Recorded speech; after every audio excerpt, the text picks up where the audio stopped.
বিবাহের শুরু থেকে শেষ পর্যন্ত সবই আদর্শ। 10 লক্ষ টাকা মোহর বেঁধেছে, একটা টাকাও দিবে না, সেই জন্য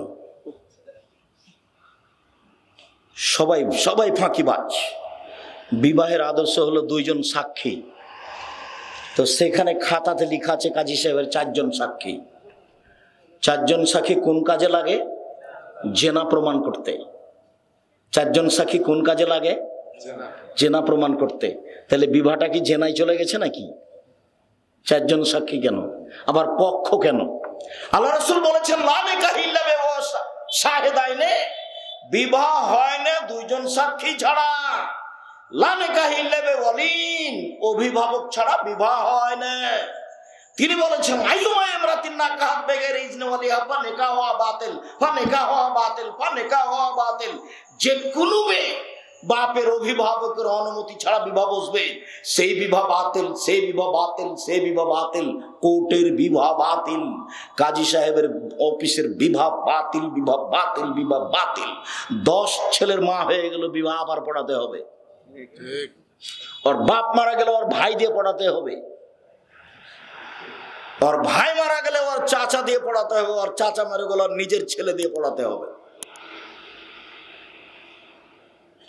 মোহর যা নির্ধারণ হয়েছে তা নিজে হাতে ছেড়ে দিবে, না হলে সম্পূর্ণ দিতে হবে। আল্লাহ রাসূল বলছেন আইয়ুমা ইমরাতিন নাকাহাত, আল্লাহ রাসূল বলছেন লা তুজাব্বাজুল মারাতু আল মারাতা, একজন মহিলা আর একজন মহিলার বিবাহ দিতে পারে না। আইনা জিনা হে আল্লাতি তুজাব্বাজু নাফসাহা, এটাই জেনা যে মহিলার নিজে নিজে বিবাহ বসেছে। এটা জেনা যে মহিলার নিজে নিজে বিবাহ বসেছে। ফুফু বলছে তোর বাপ তো বিবাহ দিবে না, চলে ছেলেটা খুব ভালো, আমি বিবাহ দিয়ে দেবো। আরে কখন কখন ফুফু নাকি বেটা ছেলে হয়ে গেছে, পুরুষ মানুষ হয়ে গেছে।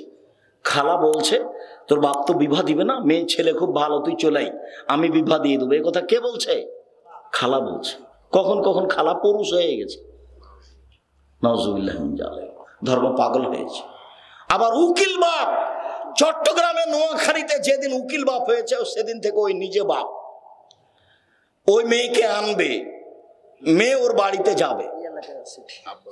উকিল বাপ, উকিল বাপ চিরদিনের জন্য হারাম, চিরদিনের জন্য হারাম। ওর বাপ যেটা আছে বোকা মানুষ, ওই হবে উকিল, ওর বুদ্ধি কম তবু।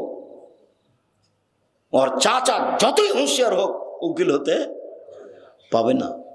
অভিভাবক যেই সে উকিল। এই আদর্শ যেটা দেখছেন সমাজ, এটা বাতিল।